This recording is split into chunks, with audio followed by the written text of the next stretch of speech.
Hey guys, what is up, and I welcome each and every one of you to a new League of Legends video. So it's that time once again where a new patch has rolled out into League of Legends, and we should be talking about what are essentially the most OP champions in this patch so far. Or in other words, what are the must pick or ban champions whenever you're playing ranked or even normals. So as usual guys, if you end up enjoying this video, don't forget to hit that like button, and down in the comment section below, let me know which champion do you believe to be the most overpowered currently in this patch. So let's start off with what I personally think is the best champion to ban or pick, or just essentially to have on your team, and a champion you do not want to have on the enemy team: Gangplank. Whenever I'm playing ranked and it's my turn to ban, if Gangplank is not yet banned, then I instantly ban him without any question whatsoever. Or if someone on my team wants Gangplank, then I do whatever I can to convince the first pick to first pick Gangplank for that player. He is a very strong champion. He has fantastic global pressure with his ultimate. He can farm like an absolute madman, and he scales just wonderfully. He even has some decent sustain in the laning phase with his W, especially if you get a little bit of AP as your starting items. I feel like at this point of the game, you guys don't really need me to tell you that Gangplank is insanely good. Now granted, he is fairly difficult to play, and he will take a lot of games to truly understand and utilize him to his full potential, but if you ever do get to that state, or at least you have some form of idea on how to play Gangplank, this guy can definitely hard carry games. Because even if you miss a lot of the barrels in a team fight or in different scenarios, all it takes is that one perfect barrel in a team fight that can instantly be the game decider. So if you end up playing Gangplank and trying him out and even learning him, then here's my recommended build. Now the item build that I've seen be very successful and very strong is as follows: Trinity 4, CDR boots, and Youmu's. That's 40% with your Dustblade as well. That's a lot of armor penetration. Get that static shift for the extra crits, and then finish it off with maybe a Sterax or a Last Whisper. That just depends on what you're facing. And ever since Grasp with the Undying's nerf, Thunderlords just simply has been the best option for Gangplank as well.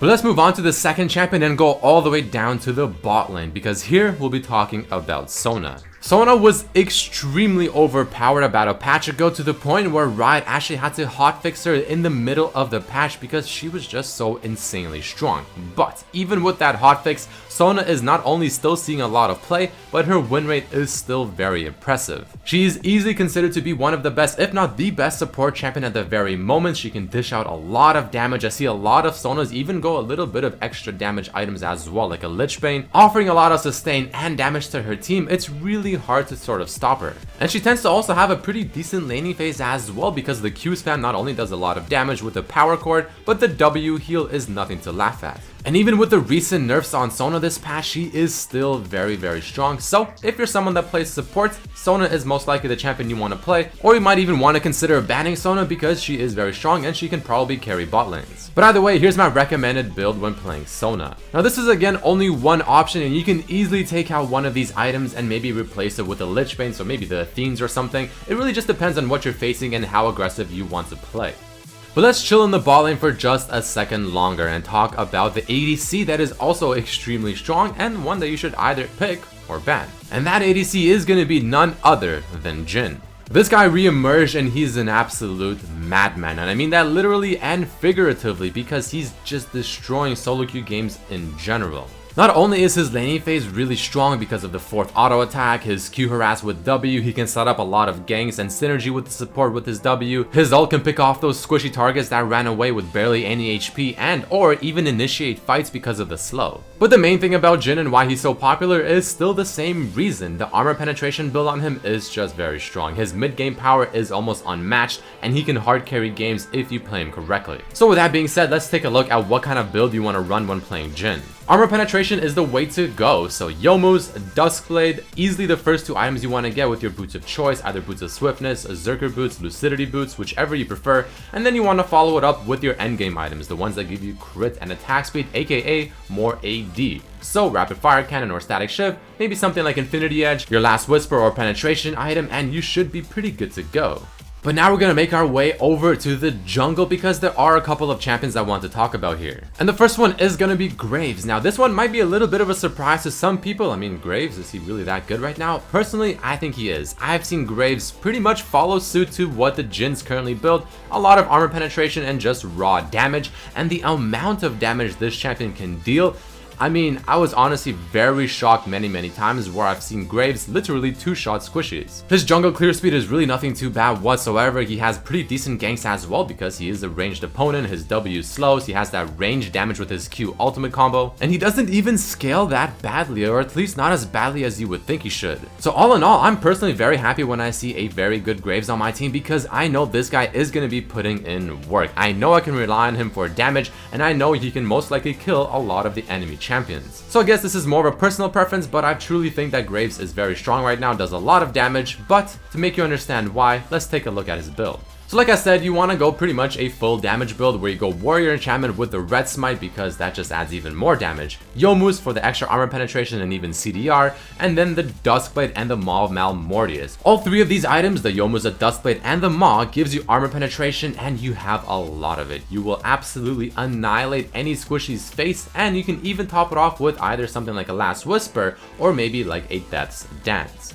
But let's stay in the jungle for just one more champion and talk about Skarner. Now, Skarner arguably actually might be one of the better champions this patch based on many statistics that I looked at. And I truly am not all that surprised, but I'm also a little bit thankful that I'm not seeing Skarner as often as I expect to. He feels still maybe a little bit of an underrated pick, but he should be up and coming very soon, so expect to either see him every game, so pick him or ban him. I mean, this guy is actually very strong. He has good wave clear, he has really good ganks, especially after level 6. The stun on his passive adds a lot to his kit, makes it a lot easier to stick on a target, and the way you build him is just very annoying because not only do you do a lot of damage, you still have a lot of move speed with the build as well, and you essentially run around killing whoever you want, pull them into your team, and it's really hard to stop you from doing so unless the enemy team has a lot of peel.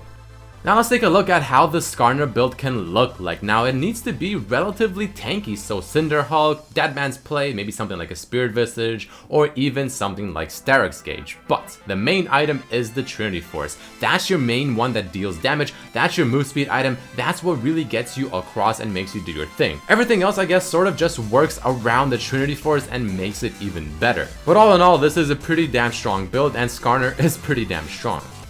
But now we're going to be moving over into the top lane, and here we'll talk about two different champions, the first of which being Darius. Now Darius has been very popular as of the last couple of patches because he just literally shits on every single person in the laning phase. He has a lot of damage in his kit, his Q ability gives him a ridiculous amount of sustain, his ultimate can pretty much shred anyone in the top lane as well, and I don't know how many times I've seen people try to gank Darius and he just walks out with a double kill. But another very big thing that makes him very strong is his passive because it offers so much bonus attack damage that you can easily get away with going just full tank items because this passive will make up for the lack of damage you have in your items. Now if you decide to go just completely balls to the wall and you go ignite Darius top, then chances are you'll be zoning out your opponent many times over because of the threat of dying to your passive bleed plus ignite. All in all, this guy is very strong because he has a very good laning phase, he's very tanky in the late game, he has a lot of bonus damage from his passive, he's super hard to kill thanks to the heal from his Q, and the true damage from his ultimate just makes life even easier. So next, let's take a quick look at what kind of build you want to go when playing Darius. Like I said, mainly want to go tank. So the Black Cleaver, also being a tanky item, gives you just enough damage and the move speed, which is very important, to stick on your target. Other than that, you just get kind of whatever fits whatever you're facing. Spirit Visage is fantastic, Deadman's Plate, Randuin's Omen, Guardian's Angel. You can even maybe go for something like Sterix Gauge if you really want to. And I usually recommend maxing your E ability second instead of your W because that armor penetration on it is just invaluable. Now the final champion I want to talk about before we go into a few honorable mentions is Illaoi. Now Illaoi, I don't know what's happening with this champion, I don't know why she's so insanely strong, but she is, and I'm seeing her very frequently, and it's almost impossible to stop her if she ever does get ahead. I would even argue that she might be a better Darius at the very moment, because she also has sustain with her kits, she has really good wave clear with her Q ability, and she can easily 2v1 scenarios or even 3v1. Her build path isn't that much different than Darius as well, and late game she's very tanky, healing a lot of HP, and she can, I'm not even kidding, 1v5 teams. So if you've ever had the displeasure of facing an Illaoi in one of your games and she actually did get ahead, I'm sure you know exactly what I'm talking about. But let's go over Illaoi's build path very quickly. Like I said, very similar to Darius, just a little bit more on the offensive side. Black Cleaver is still great, Spirit Visage, Deadman's Plate, sure, fantastic. Then you have Steric's Gauge, which also can be bought on Darius without any question, but Death's Dance is a fantastic option on Illaoi, again giving her a little bit of extra CDR that she kind of needs in her kit,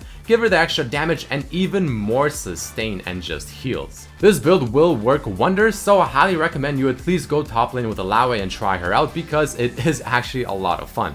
Now before we end off the video, there are going to be 3 honorable mentions that I just have to talk about. The first one is going to be Katarina. Now I don't know what's happening, but Katarina just happens to be slowly coming back into the meta. I'm really seeing her much more frequently, especially compared to several patches ago, and she doesn't seem to be doing all that bad. I think the main reason is because the current meta favors a lot of champions with not maybe all that much CC. Again, you have what, Illaoi top with Darius, not really a whole lot of CC. Gangplank, Jhin, not a whole lot either. Sona, only her ultimate. Graves has absolutely nothing. Victor in the mid lane, not really a whole lot of instant CC as well, except maybe his ult. There's just not enough things to really stop Katarina from just going off in teamfights, and I think that's why she's slowly making a comeback.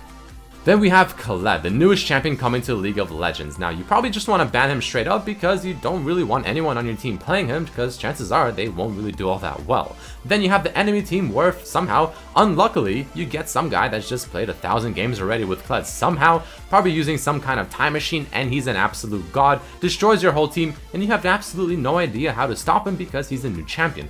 So better play it safe, ban Khaled, so you just don't have to worry about it. And the final champion is Soraka. Now it's really hard to decide between Soraka, Sona, or Janna, but I mean Sona is probably the best and Soraka I think is probably the second best. Because the amount of heals she provides is just simply unmatched. Her E ability with the AoE silence is still, in my opinion, one of the better abilities in the game. And I mean overall Soraka is still a very good support champion, so definitely deserving an honorable mention. But either way guys, that is about it for this video. I mean there you have it, the 7 must pick or ban champions for patch 6.16 with 3 honorable mentions.